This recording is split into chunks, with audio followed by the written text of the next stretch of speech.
वालेकुम, आप देख रहे हैं की न्यूज HD। मैं हूं हारिस अली शाह गिलानी। चलते हैं आज की अहम खबरों की तरफ। खबर शामिल करते हैं साहिवाल से। पूरे मुल्क की तरह साहिवाल में भी 14 अगस्त जश्न आज़ादी जोशो खरोश से मनाया जा रहा है। शहर भर में तकरीबात का सिलसिला जारी है। 14 अगस्त की जश्न आज़ादी के हवाले से पाकिस्तान पीपल्स पार्टी के सीनियर रहनुमा अली नवाज भट्टी ने के न्यूज़ HD से खसूसी गुफ्तगू की। आए जानते हैं इस रिपोर्ट में। जी बिल्कुल, जिस तरह कि आपको मालूम है कि पूरे पाकिस्तान में जश्न आज़ादी जोशो खरोश से मनाया जा रहा है, इसी हवाले से साहिवाल में भी लोग जौक दर जौक जश्न आज़ादी के लिए जोशो खरोश से आ रहे हैं। हमारे साथ पाकिस्तान पीपल्स पार्टी के सीनियर रहनुमा अली नवाज भट्टी साहब मौजूद हैं। हम उनसे जानते हैं कि वो 14 अगस्त पर क्या मैसेज देंगे। जी अस्सलाम वालेकुम।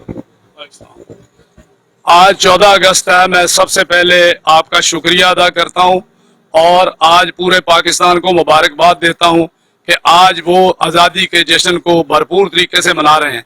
लेकिन यहाँ पर मैसेज ये देना चाहता हूँ कि पौनी सदी हो गई पाकिस्तान को बने हुए, लेकिन इसमें निसफ जो हिस्सा है वो मार्शल लॉ की नज़र हो गया। और इन मार्शल लॉ को जो नजरिया ज़रूरत फराहम किया हमारी अदालतों ने किया, और मैं ये समझता हूँ कि इससे हमारा जो पाकिस्तान था वो कमज़ोर हुआ। आज हमें फिर से सोचना है कि हम पाकिस्तान को किस तरह से मुस्तहकम कर सकते हैं। हमें नजरिया ज़रूरत को भी छोड़ना पड़ेगा, और फिर ये जो ताले अज़मा जर्नैल हैं इनको भी अपनी ये नजायज़ ख्वाहिशात जो कब्जा इक़्तिदार पे करना चाहते हैं इनको भी होश के नाखून लेने चाहिए। इसलिए कि पाकिस्तान है तो हम हैं, अगर पाकिस्तान नहीं तो फिर ना आप है ना कोई और है।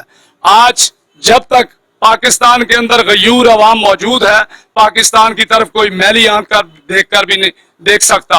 इंशाअल्लाह पाकिस्तान जिंदा रहेगा, ता क़यामत जिंदा रहेगा। पाकिस्तान जिंदाबाद।